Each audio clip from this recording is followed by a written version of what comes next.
Hello. Hey, Glenn. Hey. Hey, Glenn. How are you? I'm all right, Glenn. I just started working again. Yeah. Hopefully, I can keep this job and I'll have some funds. Huh. And you're still accepting donations, right?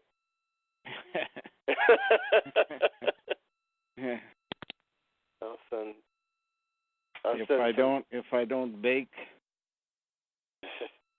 right now, there are a number of places on the front lawn that show that the actual temperature, unlike the temperature that's announced on the radio, is 50 degrees centigrade.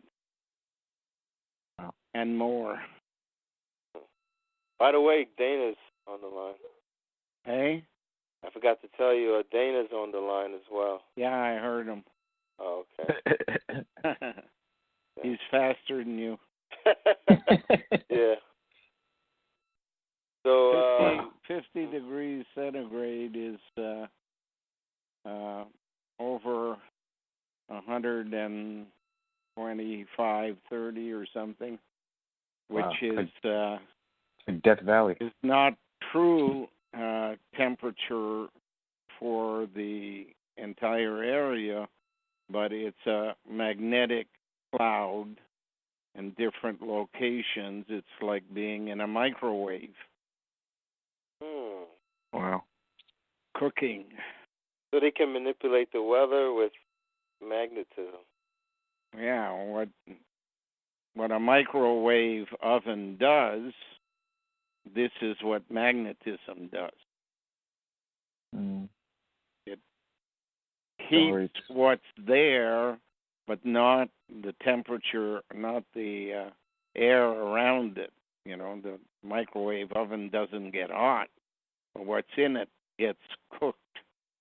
And in nature, what's in it is anything that has water in it, and that includes human beings.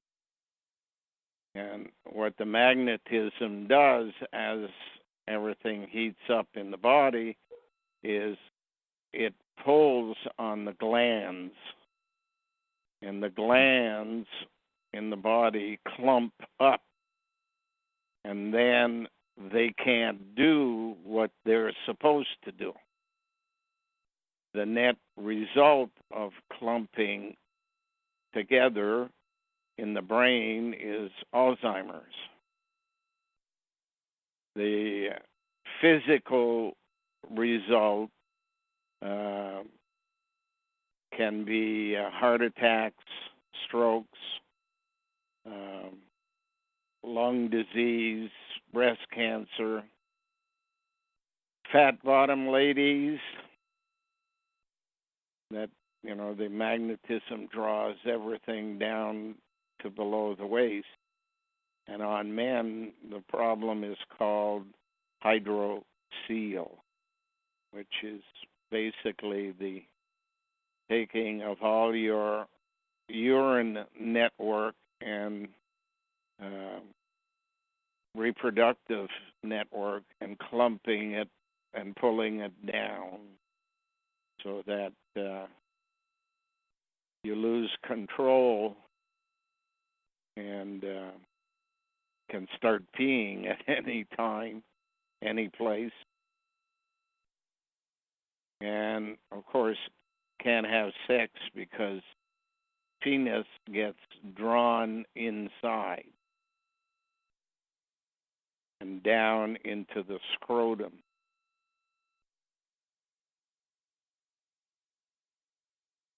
Wow. In a vehicle, it affects the things that are operated magnetically. Like when you turn the starter on a car, what happens is two parts move together to cause a contact and allow electrical charge from the battery to start the vehicle. But that's the most obvious what exists in magnets in cars is all kinds of little gadgets, and one of the gadgets is called a parking lock. And what it does is when you're parked and you have your transmission in park, a magnet is preventing the gears from touching, and the vehicle is stopped and stays there even though it's running.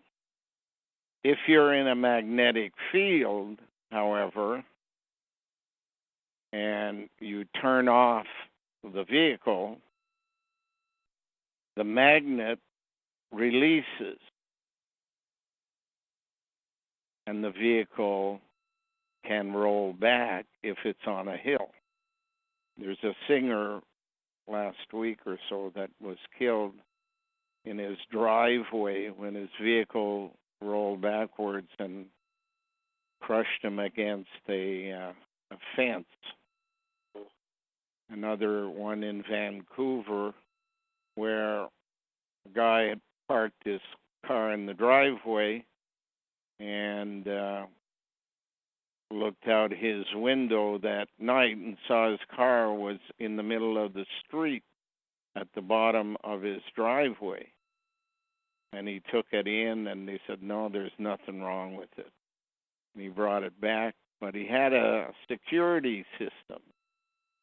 And second time it happened, he turned on the security system and looked at it, and it was the vehicle rolling down backwards from his driveway into the street. Nobody in it. But what had occurred underground was an electromagnetic discharge had charged the ground, and by charging the ground, the poles were opposite to the lock on his transmission, and the vehicle rolls down the hill. Other people driving down the road all of a sudden have their cars turn off. And millions of dollars are being spent in courts over the issue with General Motors. Airbags that turn themselves on when there's no accident and people have been killed in the front seat. But nobody tells in the news what's causing it. They say it's a defect in the manufacturing. Not a defect, it's electromagnetism in the road.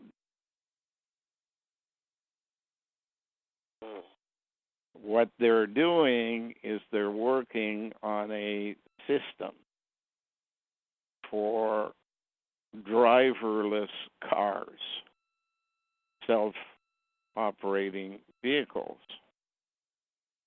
The major problem that they have with electric vehicles is the batteries don't hold enough power, and therefore they don't charge at the appropriate moment, and you may end up being someplace where there's no plug-in or whatever. So the intent is to turn every road into a magnetic field so that as you drive, your car is always charging from the road. But what they hadn't counted on is because of the construction of today's vehicles, what it's doing is turning things on and off that were never intended to be turned on and off by a road.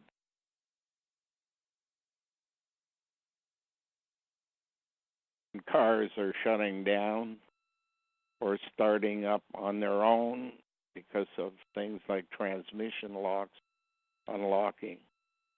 Here, I could never figure out. I got the truck, parked it in the driveway beside the stairs leading to the basement. And all of a sudden, 4 times in 12, 13 months, I had to have the truck towed to the garage because it wouldn't start. Turn the on and off key, and the starter wouldn't come together because it was competing with an opposite charge coming from the stairwell leading to the basement. And eventually I discovered what it was. It was the stairwell, something in the concrete of the steps leading out of the basement, the top step and the platform was magnetized. And it was magnetized by the wire coming from the electrical box and leading to the ground. And the ground is a pole 6 feet tall or so, 5, 6 feet, in the ground with a wire leading back to the electrical box. And the supposed purpose is if you get a surcharge in your electricity, rather than damaging your equipment, it will be fed to this ground, which will distribute it in the ground. Well, that's fine unless certain conditions exist. If in the ground you have rocks that have 2 poles because they're made up of quartz and granite, for example, these rocks are charged by the electricity coming from your ground when water is present. Water is the mode of transmission. So what you're doing is you're building a big magnet from the surplus electricity being sent on purpose to your house if they wanted to kill you. Now, within the house itself, what you have is a technical problem with electricity, is that magnetism, unlike electricity, does not transmit at a distance very well on large wires, but can go a long way on very fine wires. So they've got a link between the hydro box and the telephone box, which then separates the magnetic electricity, electromagnetism, and sends it through to every place in the building, the house, the apartment, whatever, where you have a telephone connection. So you can build a magnetic field in a bedroom or in the kitchen or in the basement. And that's how we first noticed it, is we got a new clothes washing machine from Megan as a present. We had to replace the one we had in the basement. We put it down in the basement, and within a matter of 2 or 3 months, it didn't work. It wasn't the washing part that didn't work. It was the lock on the door to the washing machine wouldn't unlock. You stick your clothes in it, shut it, do your wash, and then it signals it's washed, and you can't get the door open.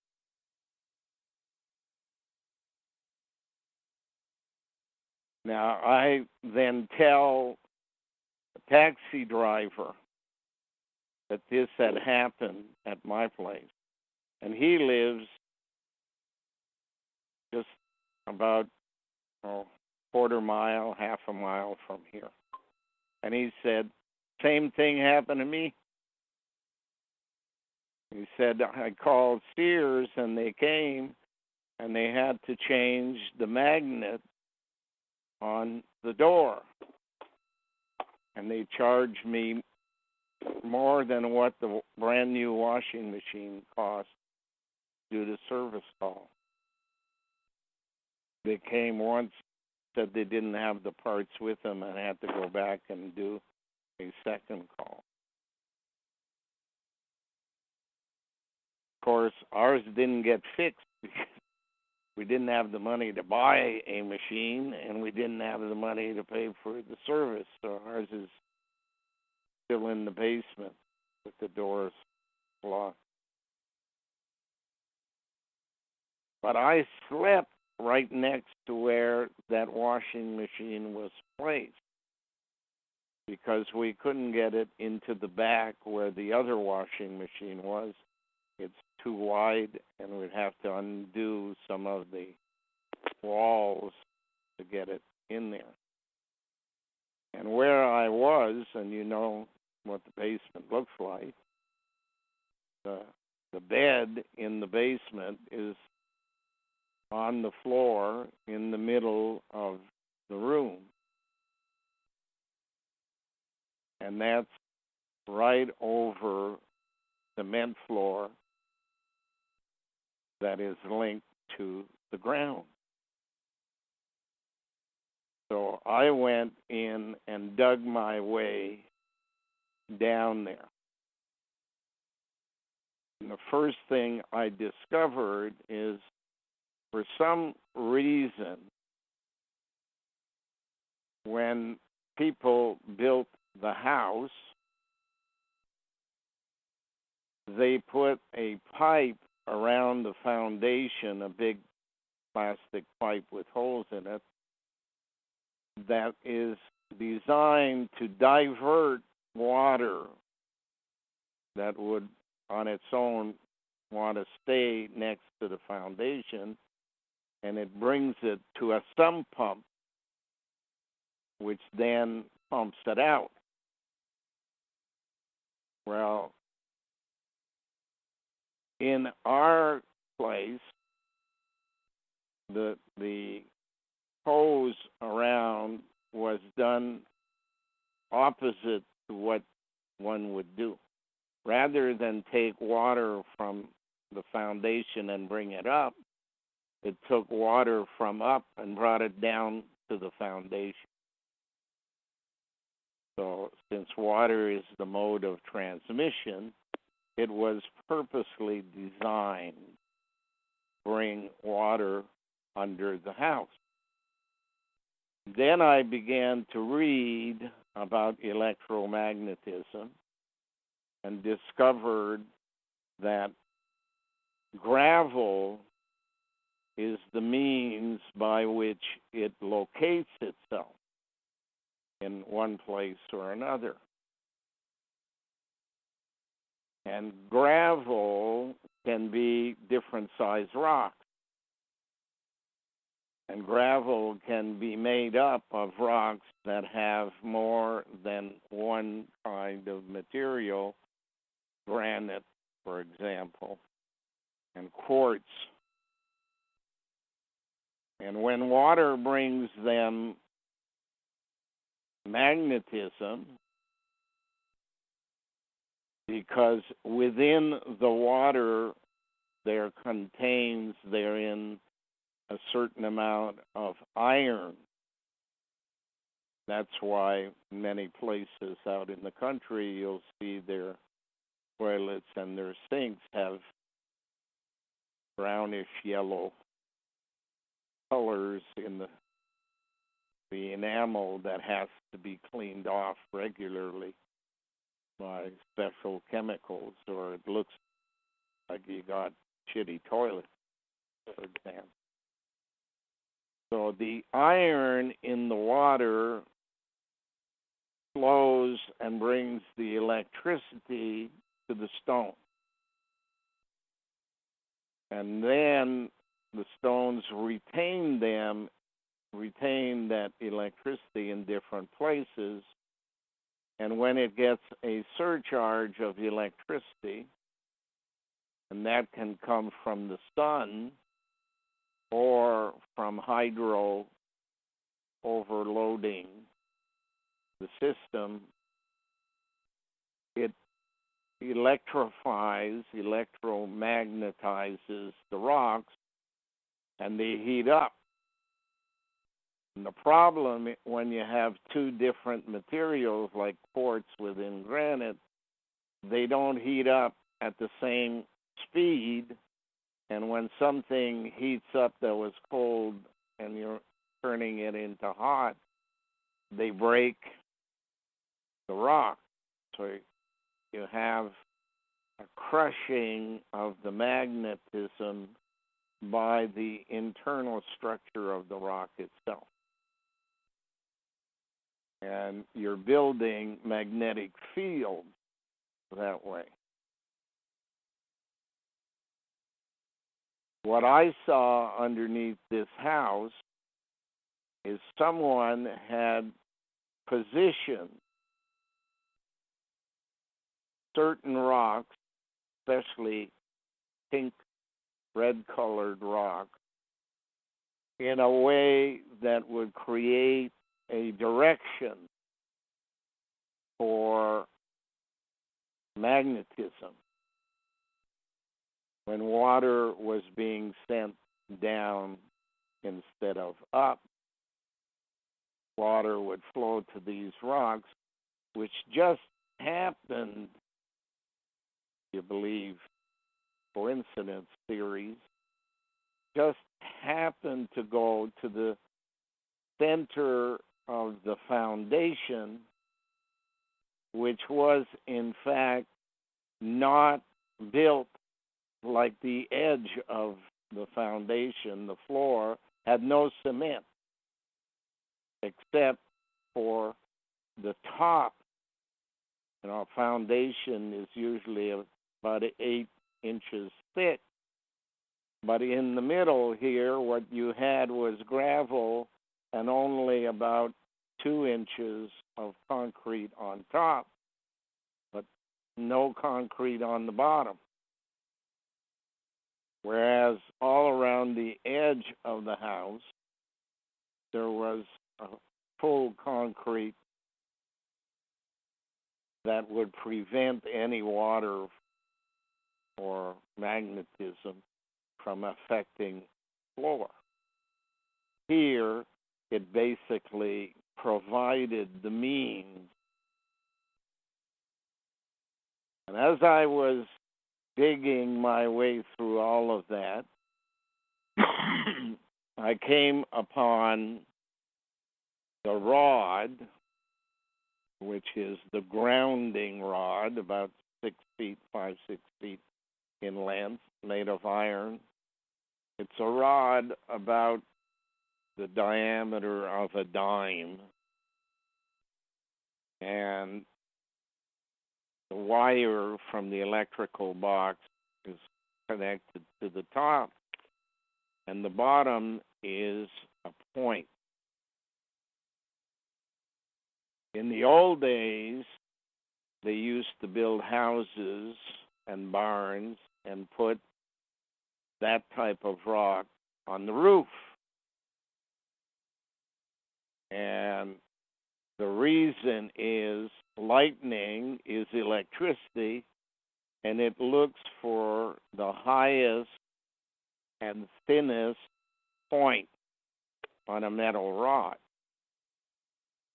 Then at some time, and I'm not sure exactly when it began to change, the electrical companies insisted that lightning rods be removed from the roof, turned upside down, and put into the ground. Now, put it in the ground, you have to hammer it. To hammer it, you have to have the point down. And if you hit an iron rod with the point down, it goes down into the earth. And then in the part that's sticking out at the top, you attach the wire from your electrical panel. And you're at the mercy of the electrical company sending you surcharges. They don't mind because it's all on your meter, and you end up paying for it. In other words, you're paying to damage and kill yourself. And I didn't notice that and didn't understand that when I first looked at the rod, but at studying on electromagnetism, I found out. But manually, I discovered that it's a story put in history. It's like the tale of a choice for a king back in old England, where a sword called Excalibur is stuck in the ground, and knights are invited to pull it out. Whoever's going to pull it out becomes king. Well, here I was digging around the rod and didn't know exactly how long it was because I couldn't see the bottom till I got there. But I kept trying to pull the rod out. And even to the point where I had, dug about 3 or 4 feet, and I still couldn't budge the rock, that I attached it to a chain and tied it to the truck.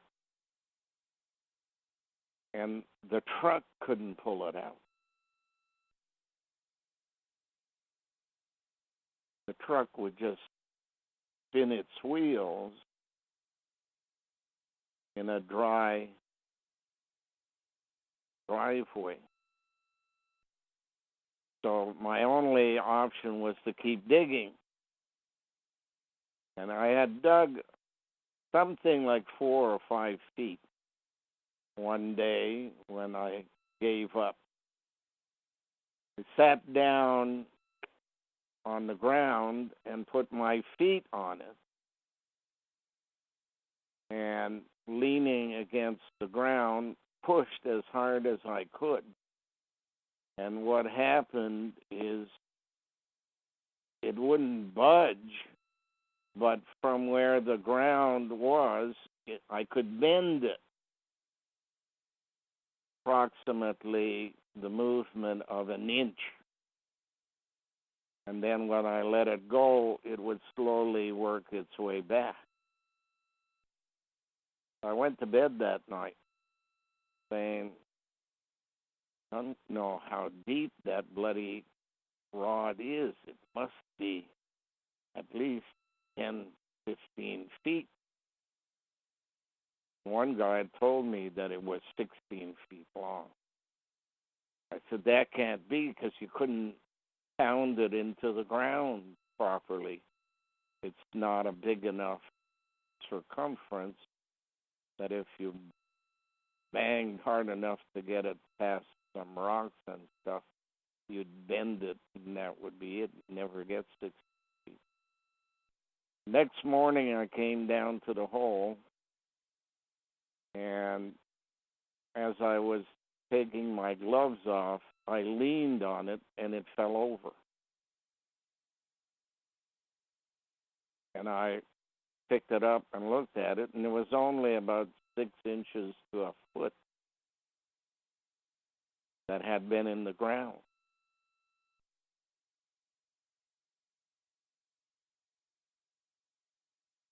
Somebody had created a magnetic field, and holding the rod in the ground was a magnet. The ground was a magnet.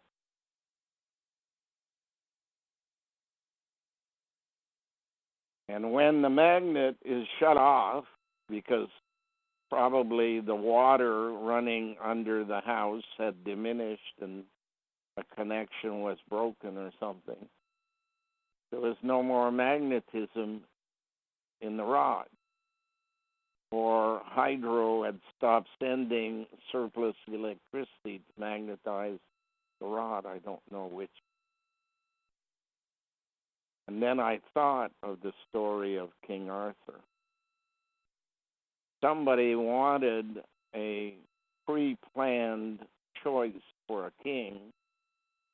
They would electrify the rocks in which Excalibur was in, and no one could pull it out until they shut the power off without telling the other contestants.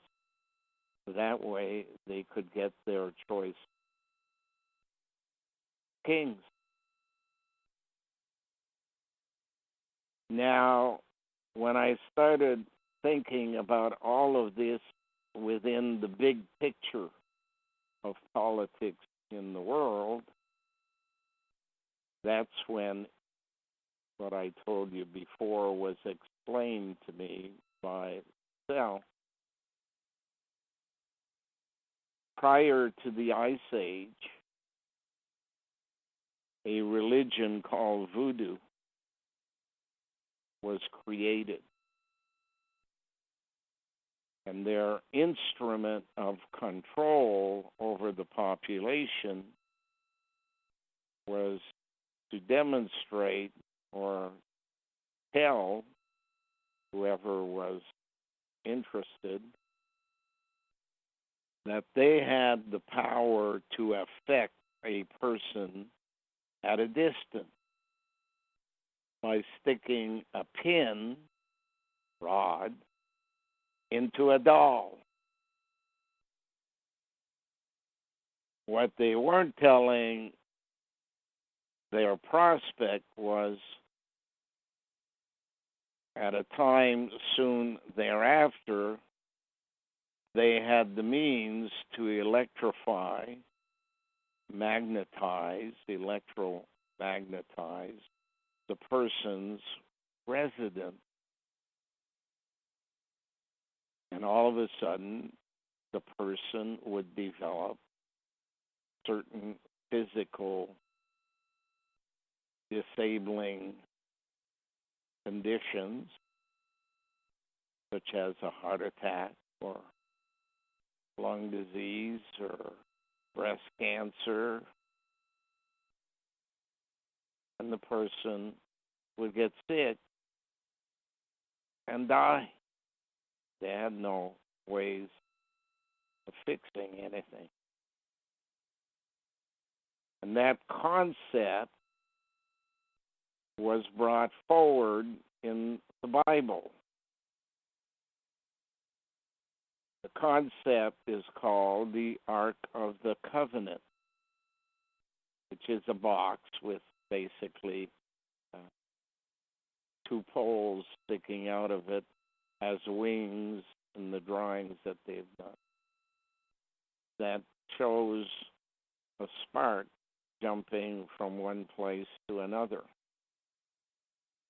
The same thing is defined in the story of Moses' brother Aaron, who carried a rod, and when he threw the rod on the floor, there were sparks coming from it, obviously in contact with something under the floor.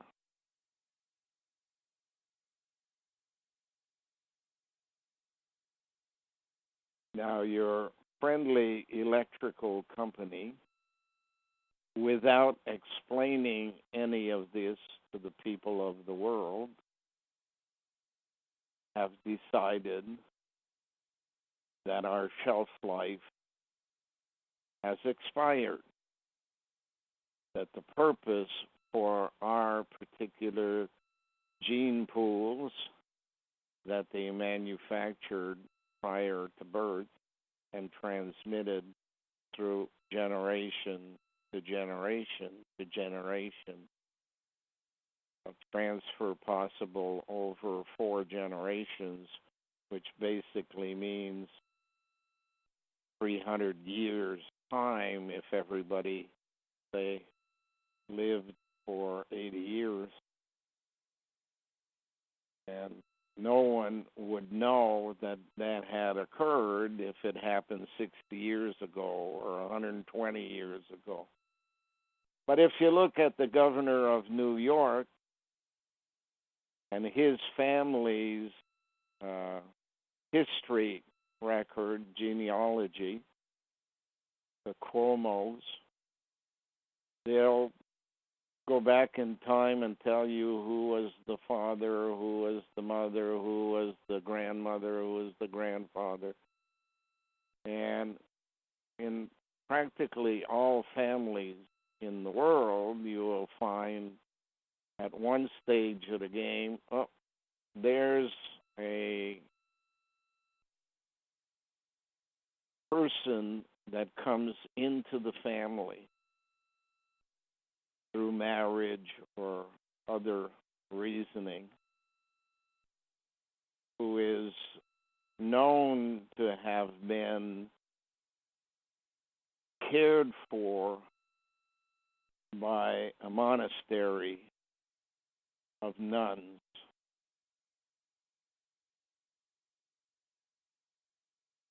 And that person is known as a foundling. The word is linked to foundation. Canada, last province, is an island out in the ocean between the North American continent and Europe, and that island is called Newfoundland. And it has a piece of property triangular in shape on the mainland attached to it called Labrador. Laboratory. Labrador. The door to the lab. And in the history of Canada, without it being known it was going to be called Canada, Vikings traveled from Europe, all expense paid by nuns of the Vatican, during a period where the attention of the people of Europe was made to face east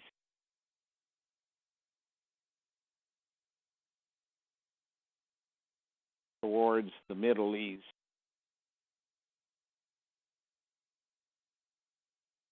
And all of the fighting men and children were being sent there to establish Jerusalem, while the Vikings traveled west, Greenland, Iceland, Greenland, and Labrador.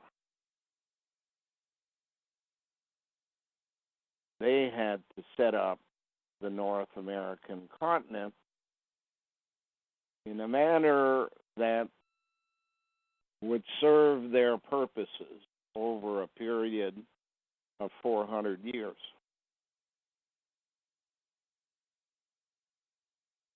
Because within 400 years, they could achieve their goal. And they looked at the North American continent and they said, Mexico will be the basement.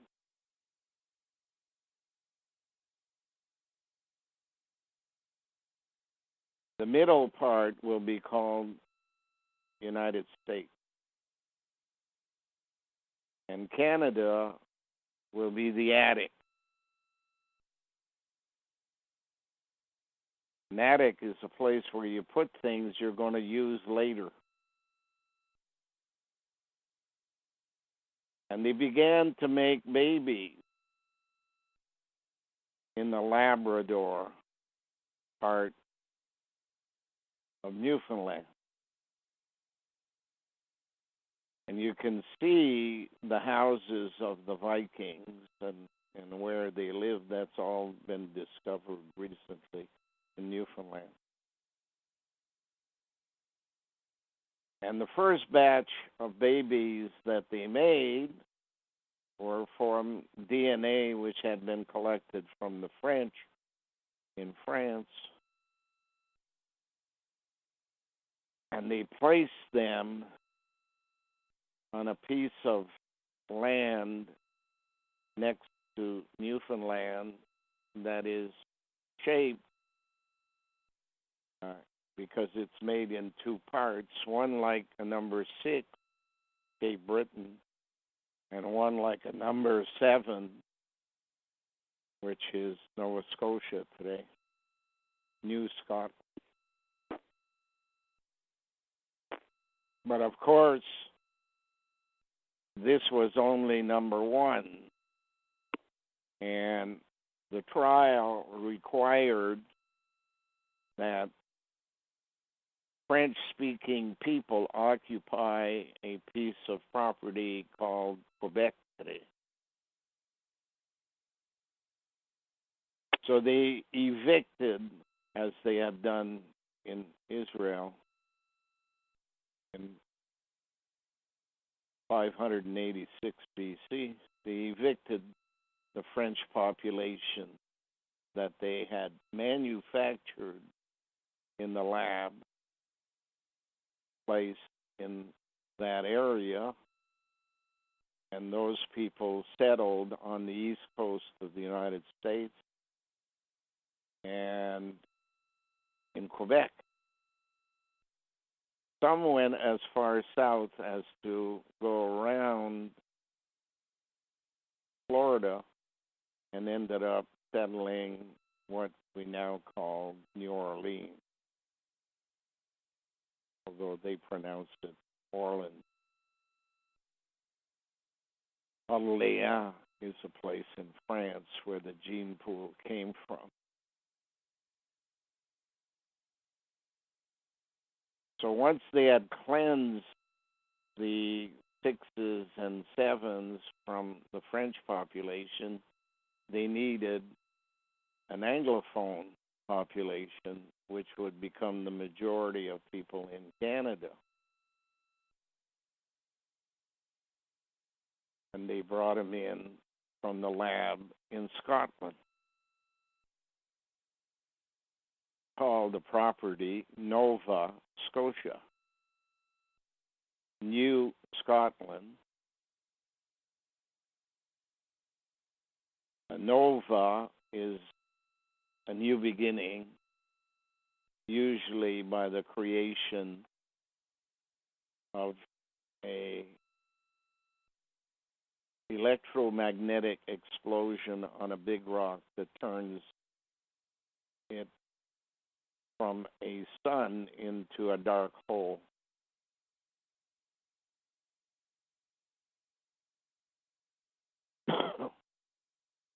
And they began to change the government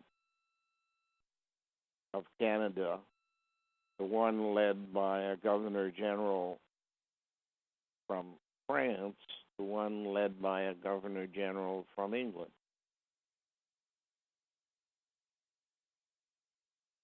And they got pissed off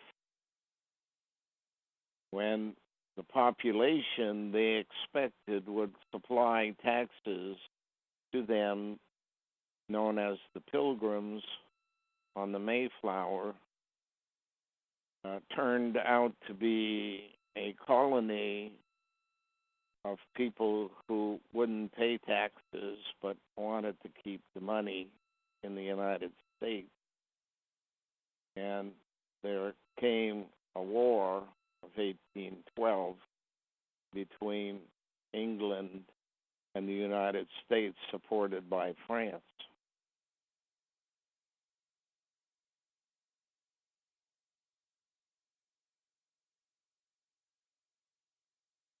What has occurred since then is a number of people called United Empire Loyalists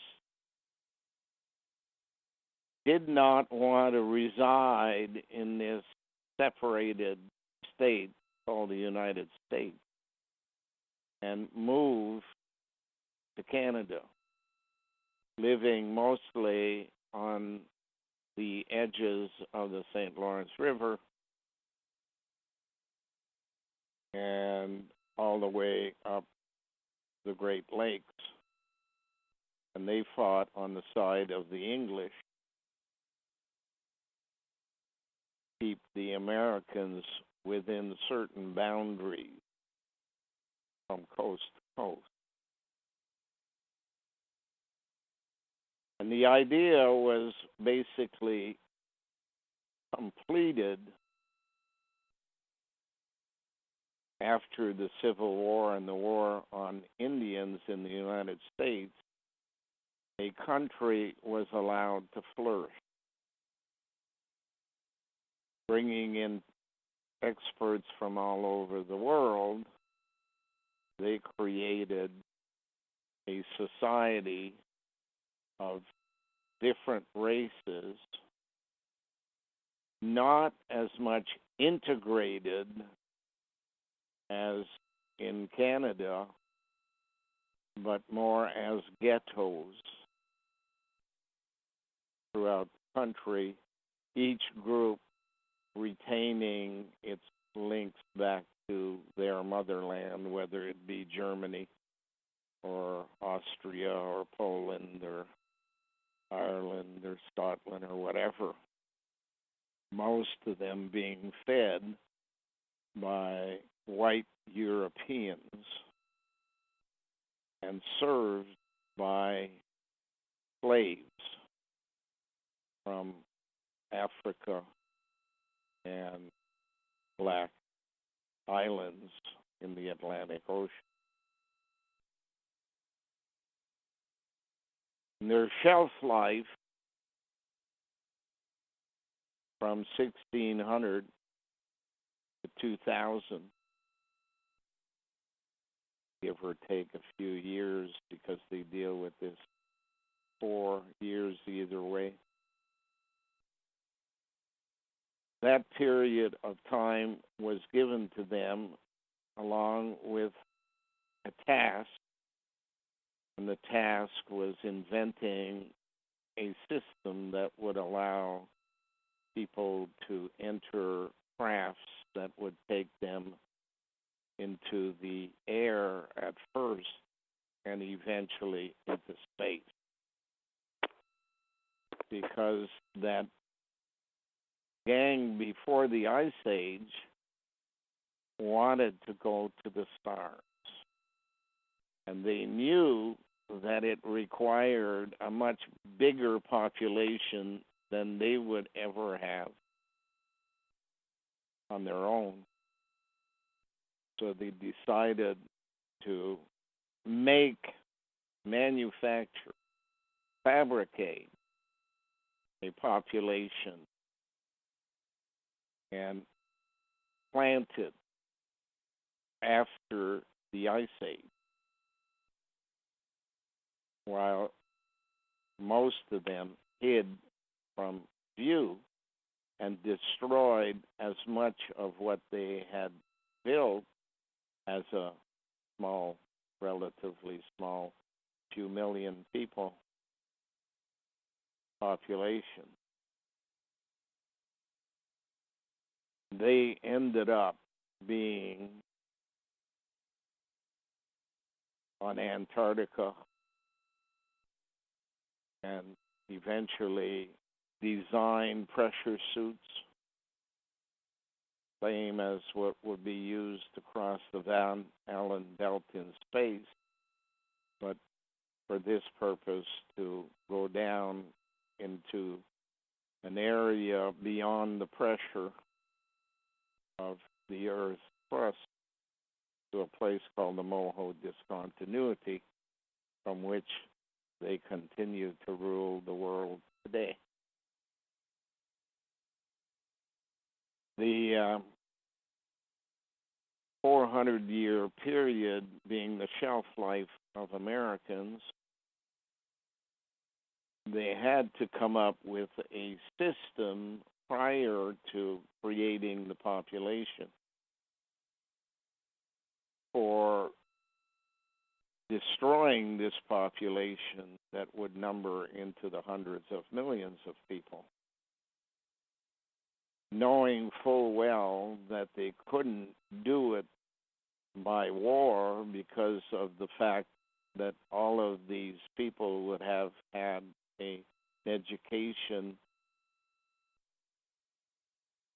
grounded in engineering, mathematics, and physics, and therefore would probably be able to build the best army, Navy, and Air Force in the world.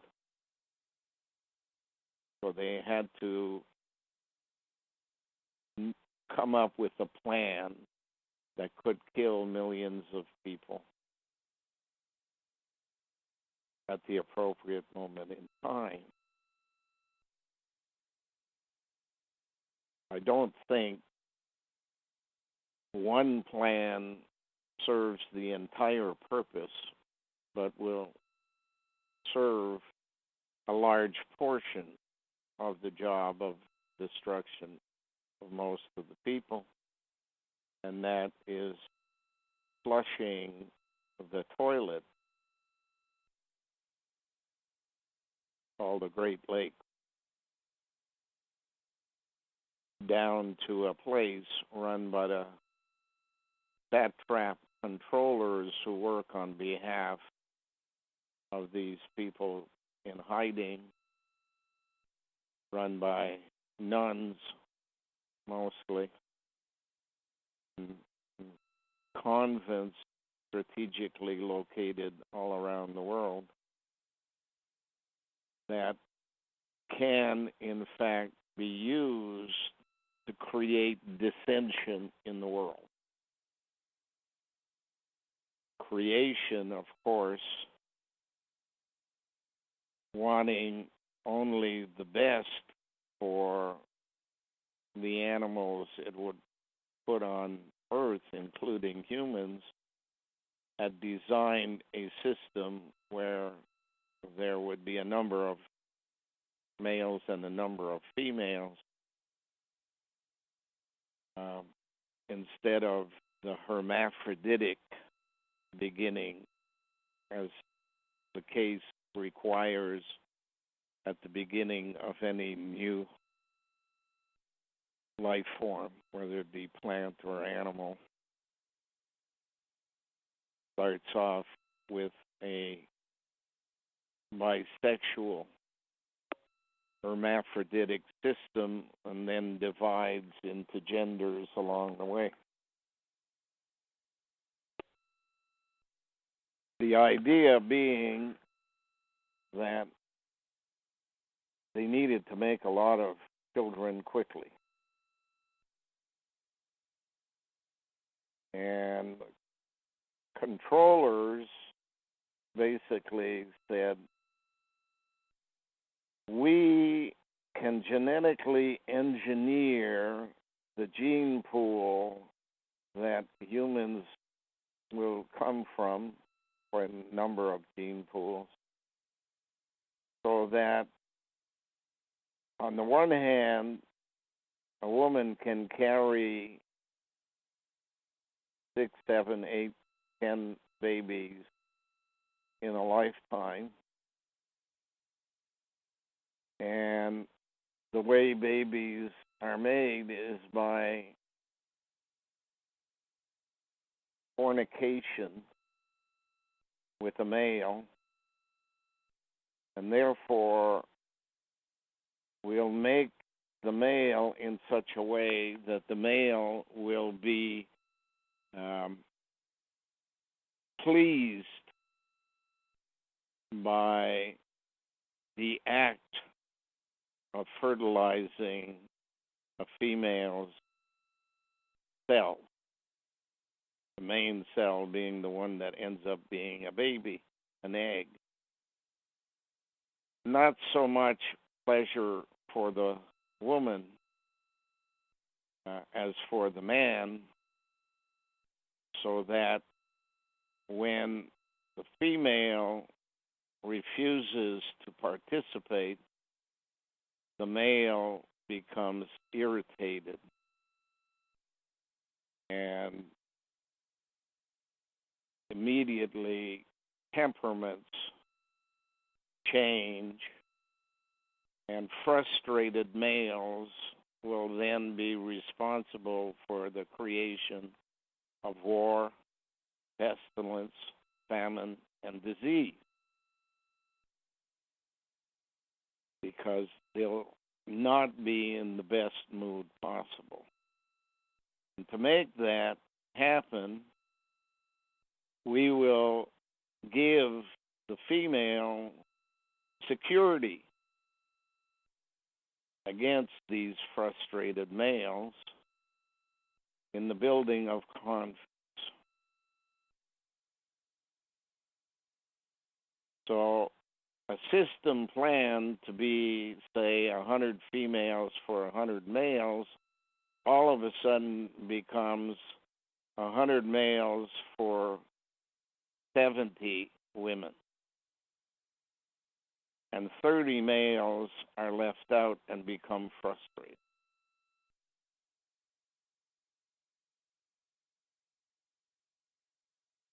Babies can then be made genetically in the monastery through a system of cloisters, hidden spaces within the monastery, where through a process of genetic engineering, different gene pools can be made.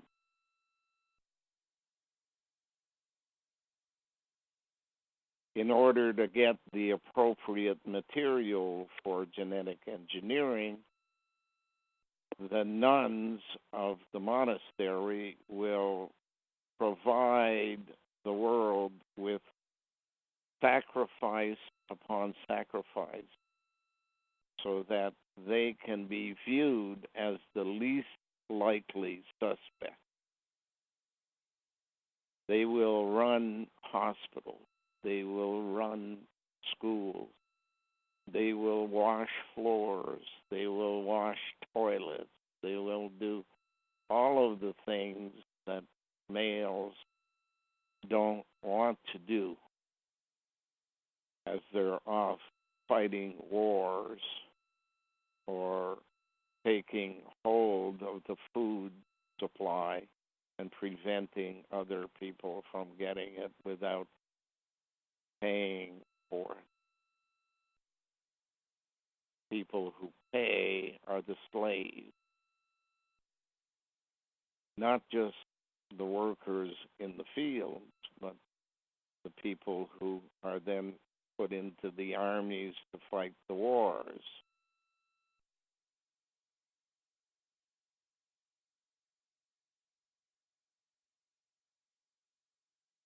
That's the process of clumping.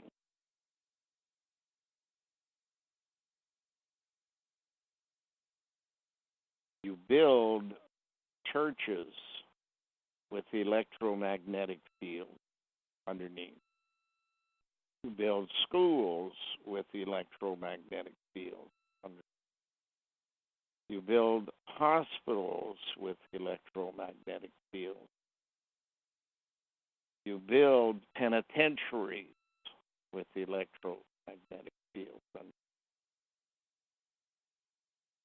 And the original design of human beings made to live 120 years can be controlled.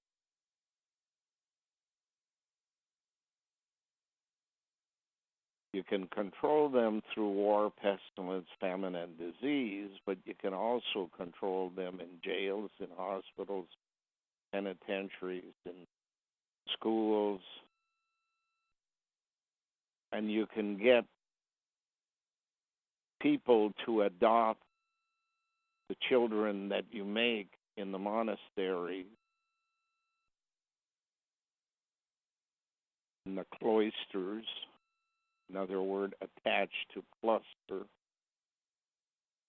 And you can say, oh, somebody left this in a basket at our door and we've adopted it and it's now part of our family.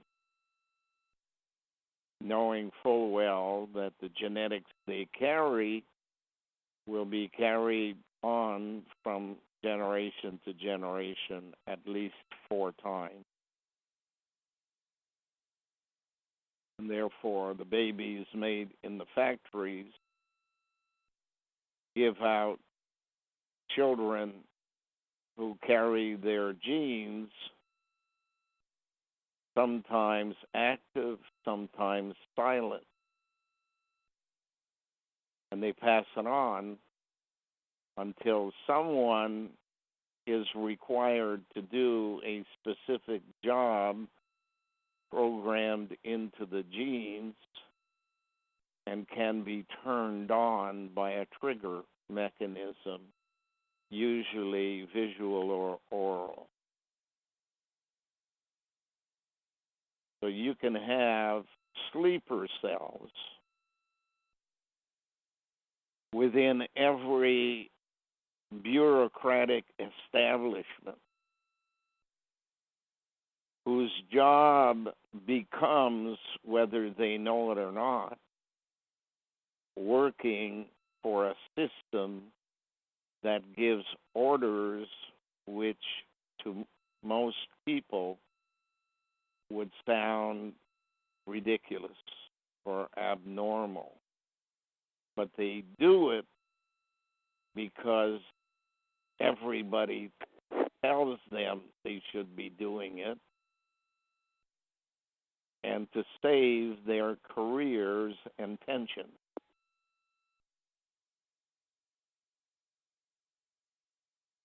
We have reached the point 400 years later, the year 2000 or thereabouts, where those people who drove the system are about to lose their role in life. So the factory in Syria was turned on, as it has been operating undercover for 2,000 years, to make a new kind of immigrant called refugee.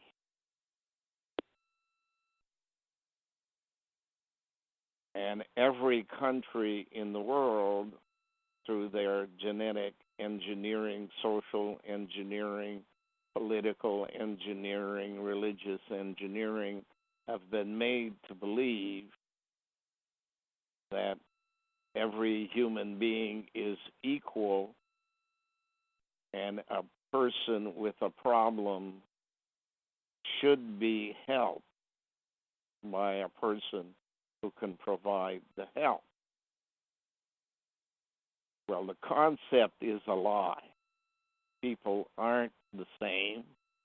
They are genetically engineered through a process which has been in play for thousands of years, and they have tasks.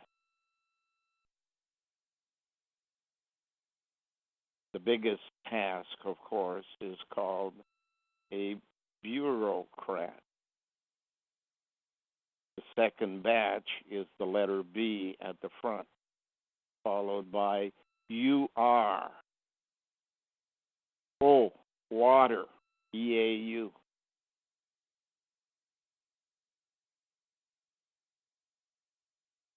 Bureaucratic. Crack. You're drugged. You're drunk.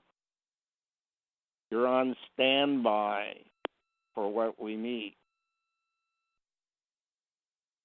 Rat, an explorer in a cave, is where the rats came in. Started with ants. Ants went underground, replaced by rats, replaced by bats, replaced by cats, replaced by mountain lions.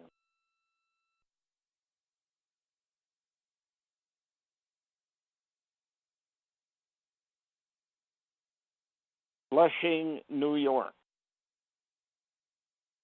the home of the New York stem cells, otherwise known as meth.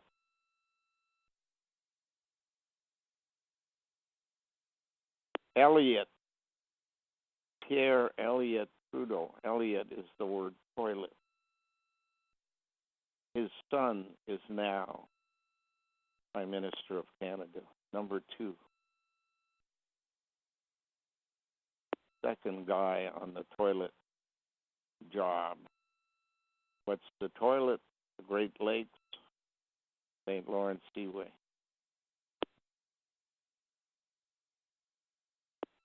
Lou at the Sioux, you break the wall.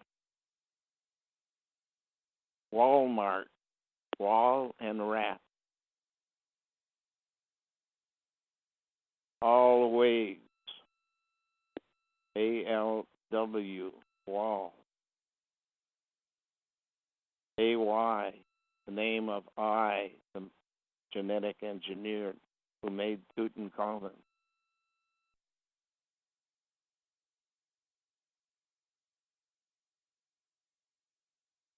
It's about to happen, since they've sent replacement refugees from Syria to take over the job of today's bureaucrats. It's not going to be the ones who arrive who become the new bureaucrats. It's their children or their grandchildren, 20 years apart.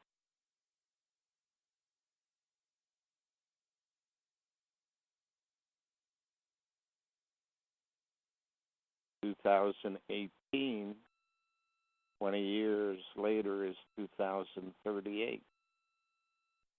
2018, 40 years later is 2058. 2058 is the year they write in their Bible as the end of the world as we know it. This is a world run by bureaucrats It used to be run by monarchs until 1789. But then the bureaucrats revolted and chopped the heads of the royals off and sent them to the labs so they could extract the brains and figure out what they needed to do in order to control things, and that's to create a bureaucracy. The new royals became politicians in a democrat country, like a tick, the bullseye.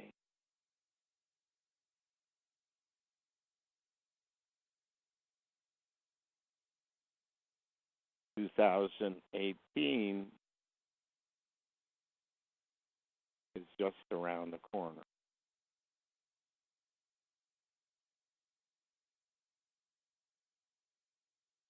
The process has begun. 12 million refugees have come out of Syria.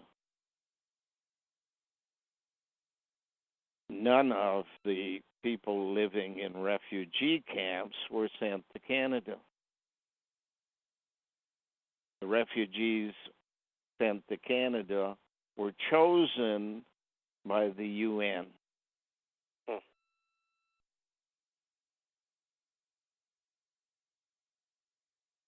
They are now in the process of making the new sleeper cells, replace the sleeper cells that came to Canada after the war. World War I, World War II, war in Korea, war in, what's that other place in the 60s?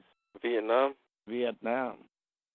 All made for a single purpose, that a bunch of refugees manufactured would be sent. Came on boats.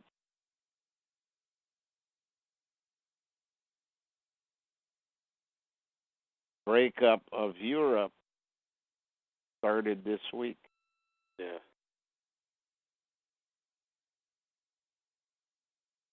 Holland wants to come next.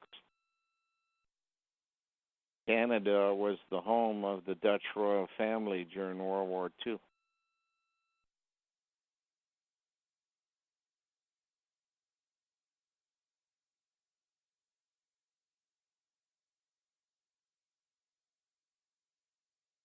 Two lips. Glenn. Yes, sir. I noticed that they approved the vaccination, that virus vaccination, the Zika thing. Yeah.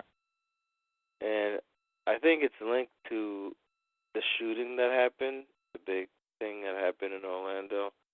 I think, in my opinion, I may be missing the facts, but in my opinion, it looks like it's like a symbol for like going get rid of the male gender. War, pestilence, famine, and disease are instruments of the system's control. 4 basic structures.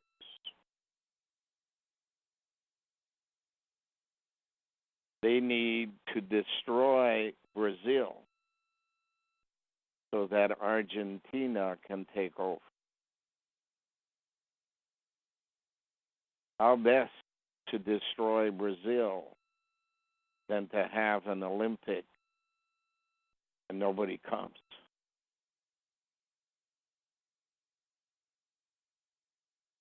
How best to destroy Brazil than to have a virus that creates small heads?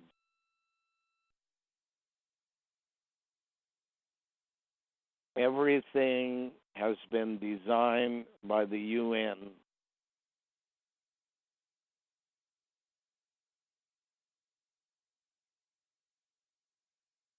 Hello? Yeah.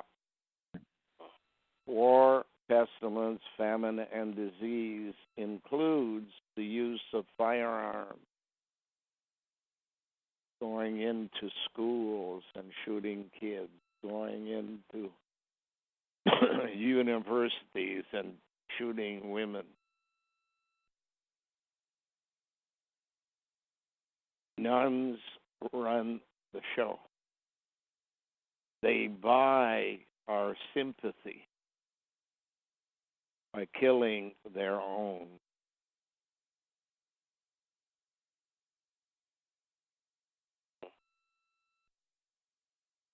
Males in the priesthood are good at doing the work of building the churches and bringing in the money and the information from the citizens. But they're lousy at washing floors and toilets. They're lousy at bookkeeping. They're lousy at keeping records. Nuns are perfect trainees to do those tasks where they can learn everything without doing the work to get it. They wash floors, but they read books and copy them.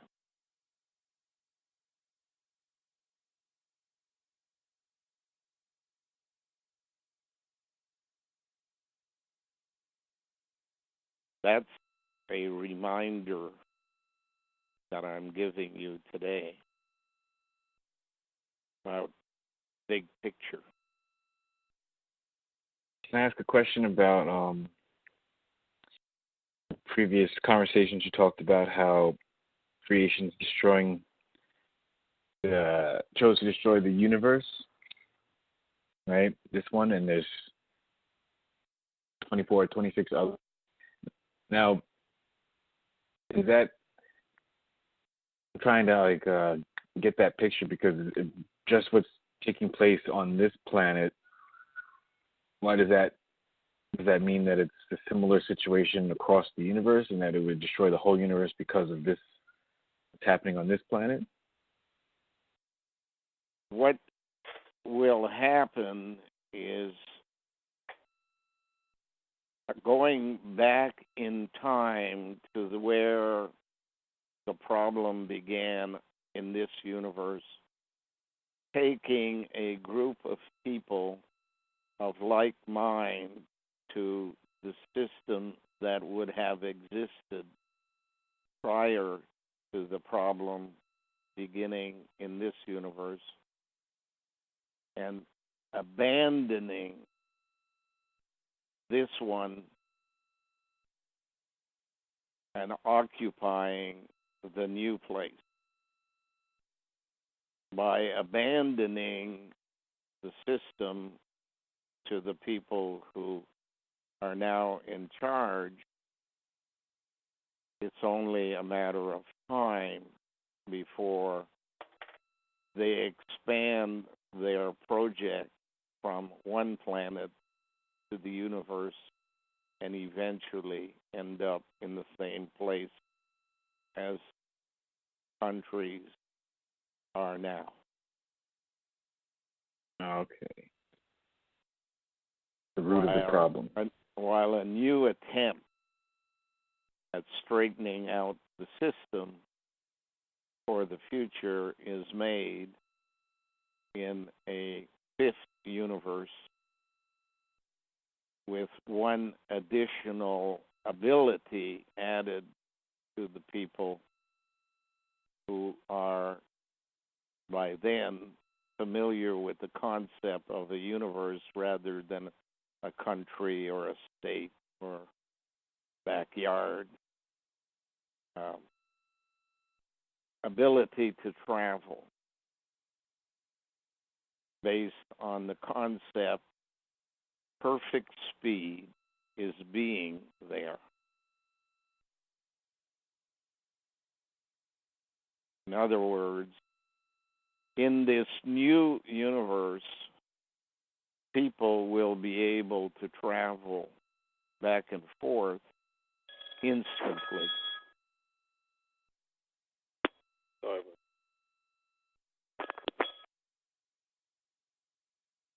Perfect speed is being there is in the movie Jonathan Livingston Seagull. The word Livingston is living stone. That means an understanding of John, which is also a term used for toilet, living stone for magnetism,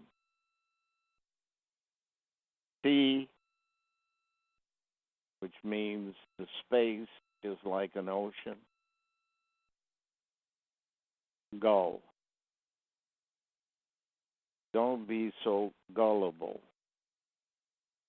as to believe what the media tells you. The media lie by omission. Politicians lie by omission.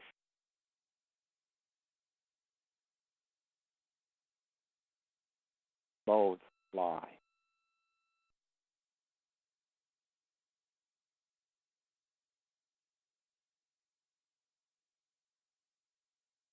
Gotta go. Okay, Glenn. All right, Glenn.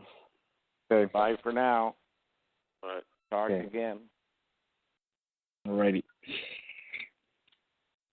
All righty. All righty. All righty.